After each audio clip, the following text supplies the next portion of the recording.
Olá, pessoal! Tudo bem com vocês?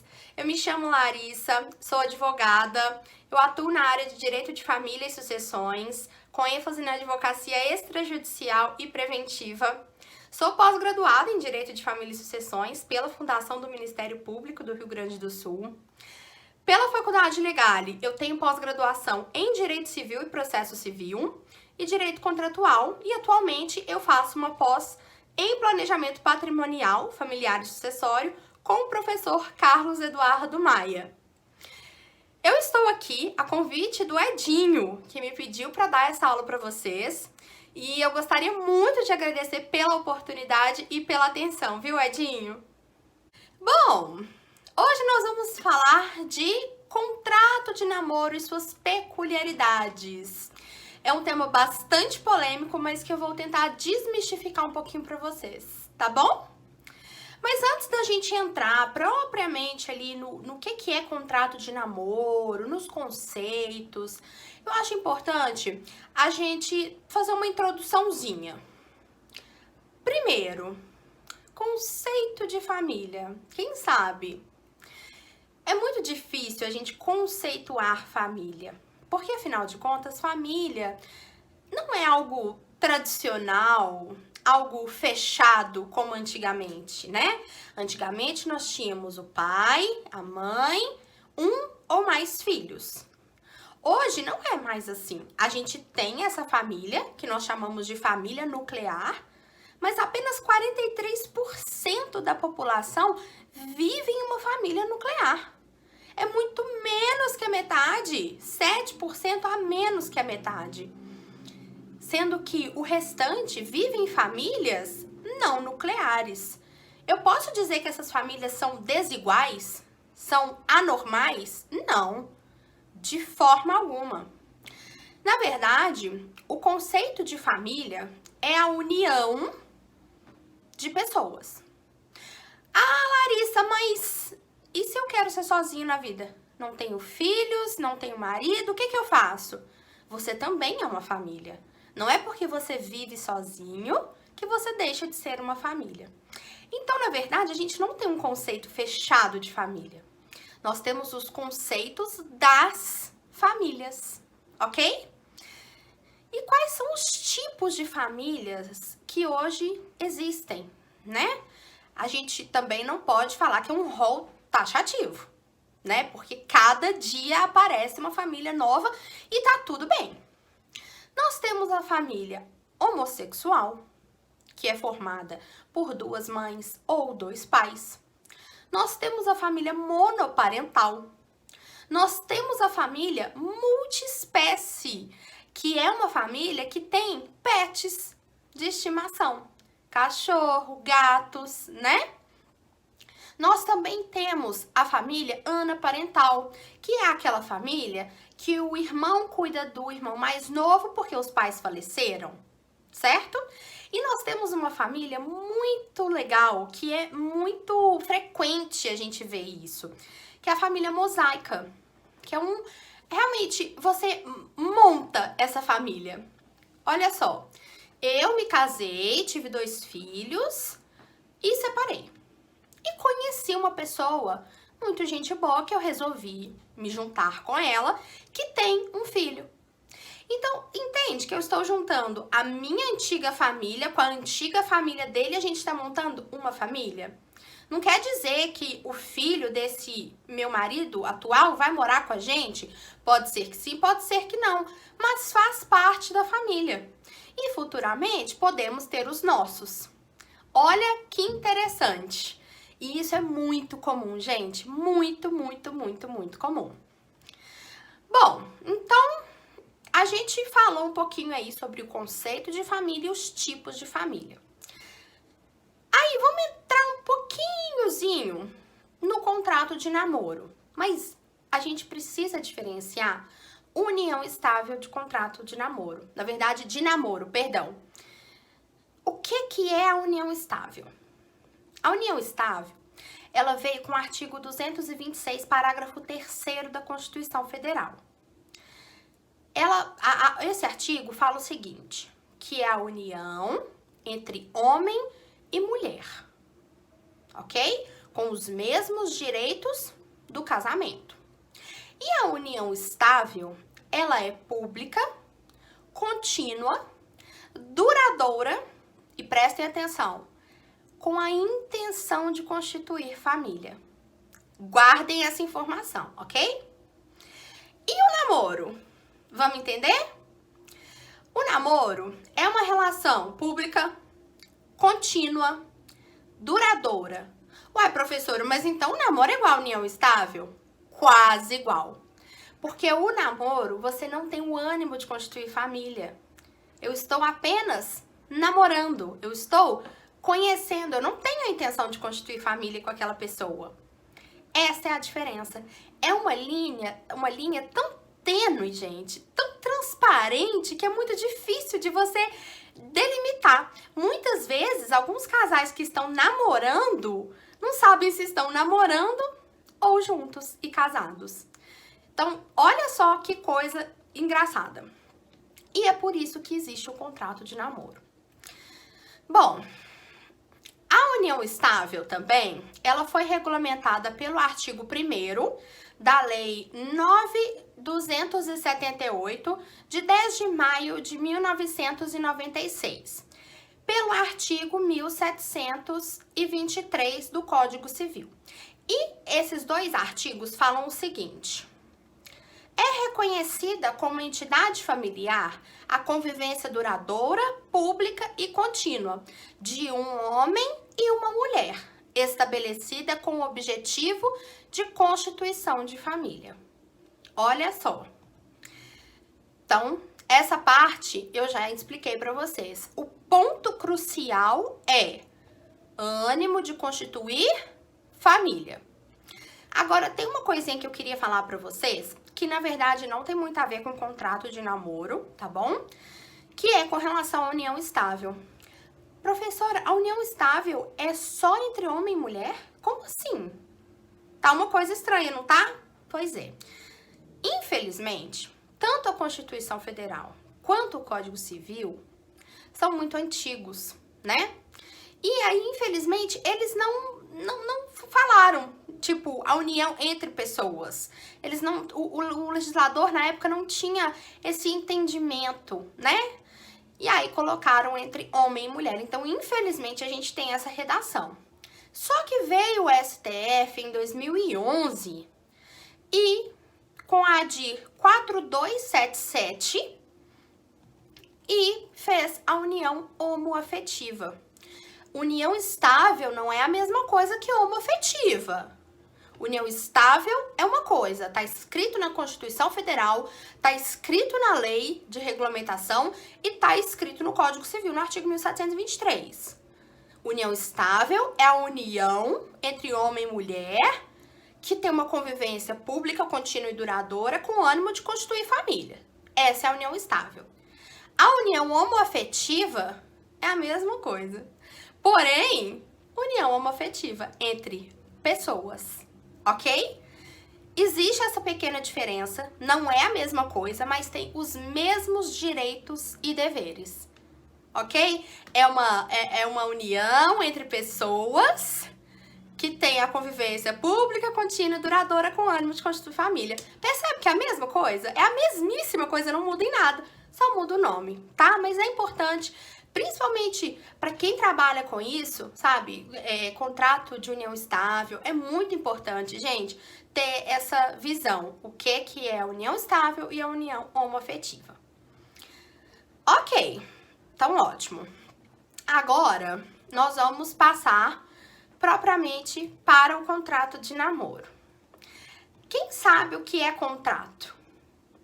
Se você respondeu que é a manifestação de vontade de ambas as partes, você está certo. É isso mesmo. Contrato de compra e venda é a manifestação de vontade entre ambas as partes de vender alguma coisa. Ok? De doação, manifestação de vontade de ambas as partes de doar alguma coisa. E aqui a mesma coisa, contrato de namoro, manifestação de vontade de ambas as partes de estipular um namoro, ok? Perfeito. Quais são os objetivos do contrato de namoro, professor. Até que enfim você chegou nessa parte. Mas é importante, né, gente, a gente estruturar uma parte introdutória para depois ir para a próxima parte, para a gente realmente consolidar tudo direitinho. Bom, os principais objetivos do contrato de namoro são afastar os efeitos jurídicos oriundos da união estável, blindar o patrimônio e evitar algumas consequências jurídicas. Por exemplo, partilha de bens, aplicação de regime de bens, fixação de alimentos ou até mesmo direitos sucessórios. Como assim? Vamos explicar. Quando você tem uma união estável com uma pessoa, você tem responsabilidades com ela, certo? Certo. Mas se eu tô namorando, eu não tenho ânimo de constituir família, eu tenho que ter responsabilidades, certo? Certo. E é por isso que a gente faz o contrato de namoro, gente. Vou dar um exemplo muito interessante para vocês. O Neymar é um jogador de futebol muito famoso e muito rico, certo? Ele, quando namorar, ele não pode colocar metade do patrimônio dele em risco. Ele precisa blindar esse patrimônio de qualquer pessoa, a não ser que ele tenha uma confiança naquela pessoa, né? E aí tudo bem. Mas até então, ele precisa desse resguardo. E o contrato de namoro é para isso. Ah, professora, mas o contrato de namoro é só para quem é rico. Nem sempre, tá? Às vezes você tem um apartamento e esse apartamento você comprou com seu esforço, com seu suor, e você começa a namorar e quando separa, essa pessoa cisma que vocês tinham uma união estável e toma metade do seu apartamento. Seu apartamento pode valer 300 mil, mas é seu, certo? Bom, as obrigações e direitos, né, os direitos e deveres ali de cada um, fica realmente estipulado no contrato de namoro. Eu posso colocar a minha namorada no meu plano de saúde da empresa? Pode. Mas se você não tiver um contrato de namoro, isso pode ser caracterizado como união estável, assim, e é uma prova fortíssima, fortíssima mesmo. Então, prestem atenção, tá? Ah, eu posso, sei lá, dar uma mesada por mês pra minha namorada, pro meu parceiro? Pode, claro que pode. Mas tudo nas cláusulas, tudo muito bem documentado, gente, porque pra virar união estável, não muda de roupa. E eu já expliquei pra vocês o porquê. É uma linha transparente, ok? Bom, quais são os pontos positivos? Porque tudo nessa vida tem pontos positivos e negativos. Na minha opinião, o ponto positivo, assim, o principal mesmo, é a blindagem do patrimônio, certo? Ah, porque direitos sucessórios, direitos... Não, isso ainda é o de menos. Eu acho que blindar o patrimônio é o principal, tá? Eu acho isso. Pontos negativos. O contrato de namoro, ele tem que ser muito bem redigido. Muito bem redigido. E não adianta você virar pra mim e falar: ah, professora, mas eu posso escrever um contrato de namoro lá no cartório e registrar? Pode sim. Mas será que você vai saber as nuances jurídicas, o ponto X de um contrato de namoro pra você não sair prejudicado? Talvez não, né? Então, qual é o ponto negativo? Você faz um contrato de namoro, mas mesmo assim, a outra pessoa consegue comprovar que é uma união estável. E se ela comprovar que é uma união estável, você tem que dividir os bens se, e somente se, você não colocar nas cláusulas que você, estipulando o regime. Qual o regime que você quer? E aí tá o pulo do gato, ok? Vou explicar isso pra vocês já já. Bom, outro ponto negativo é que o entendimento doutrinário jurisprudencial é completamente divergente.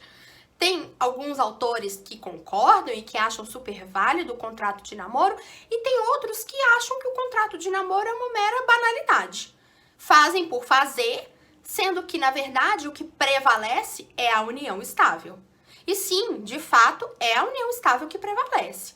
Porém, a gente tem que ter esse pulo do gato que eu vou falar já já pra vocês. Outro ponto negativo, não há regulamentação legislativa sobre isso. Nós não temos uma lei que estipula o que é namoro, como é feito o contrato de namoro. Nós não temos isso, tá? E é um outro ponto negativo para o contrato de namoro. Bom, como que acontece, então, a perda da validade? É dessa forma que eu expliquei para vocês. Se você, por exemplo, casar, não casar, mas vamos colocar assim, se você for juntar com uma pessoa, essa transição aí de status, por mais que seja um status só entre vocês dois, já perde a validade do contrato, tá bom? Então, temos um contrato, eu moro na minha casa, você mora na sua. Mas aí a gente resolveu, todo final de semana a gente vai se encontrar, vai ficar em casa, perde a validade, ok? Bom, alguns pontos de atenção. Esses pontos de atenção é com relação ao regime de bens que eu falei aqui para vocês há pouco tempo e que é o pulo do gato. É muito importante, gente, colocar em algumas cláusulas, e eu vou citar algumas aqui importantes, tipo assim, nós não temos a intenção de constituir família, portanto, considera-se um relacionamento de namoro. Porém, entretanto, todavia, se essa relação se transformar em união estável por qualquer questão, enfim, por qualquer coisa, nós já elegemos desde já o regime de separação total de bens. Entendem? Porque pensem só, mesmo vocês com a união estável, você já está blindando o seu patrimônio. Então, o seu patrimônio vai ser blindado no namoro e na união estável. Esse é um ponto de atenção, assim, ao extremo, assim, vocês têm que prestar muita atenção nisso. Por quê? Porque se não tem essa cláusula, nós temos um namoro e ponto, acabou ali, e se virar união estável? E se a pessoa conseguir comprovar por meio de documentos, por meio de testemunhas, por qualquer outro meio, que vocês tinham sim uma união estável? Como é que faz? Entendeu? Se ela conseguir e você tiver essa cláusula de regime de bens, de toda maneira ela não vai conseguir ter esse acesso ao seu patrimônio, tá bom? Bom, vou falar aqui algumas cláusulas indispensáveis. Número 1. Cada parte administrará os bens que lhe pertencem, livremente. Então, eu vou administrar as minhas coisas, a minha empresa, o meu apartamento, o meu dinheiro, da forma que eu bem entender, e você vai fazer da forma que você bem entender. 2. Havendo a impossibilidade de se prever a duração do namoro, que pode ser por período breve ou mais extenso, registra-se a data de seu início desde... Gente, essa cláusula é muito legal. Você tem que ter no seu contrato. Porque ela estipula o início do seu namoro. Imagina só se você tá namorando 1 ano com uma pessoa, tá? E aí ela cisma de falar que vocês tinham uma união estável há 3 anos. Imagina as consequências jurídicas disso. Olha só, entendeu? Então, se você tem um contrato estipulando, não, seu juiz, olha aqui, ó, eu tenho um contrato de namoro e o meu namoro começou desde o dia tal. Isso é muito importante. Número 3. As partes declaram expressamente que este é um contrato de namoro e que posteriormente poderá converter em uma união estável com o objetivo de constituição familiar, sendo que, neste caso, desde já estipulam um regime da separação total de bens. Tá vendo? Essa cláusula aqui é importantíssima, gente. Muito, muito, muito, muito. Todo contrato de namoro tem que ter, na minha opinião. Bom, 4. Havendo o rompimento do namoro, ora reconhecido e contratado, não haverá quaisquer direitos patrimoniais e aos alimentos, permanecendo em nome de cada contratante o que lhe pertence.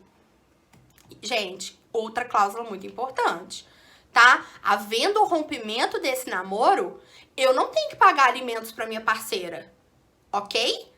Então, ótimo. Bom, dicas para os advogados de plantão. Primeira, gente, todo documento assinado por um advogado tem status de título executivo extrajudicial, independentemente se tem duas testemunhas ou não, tá?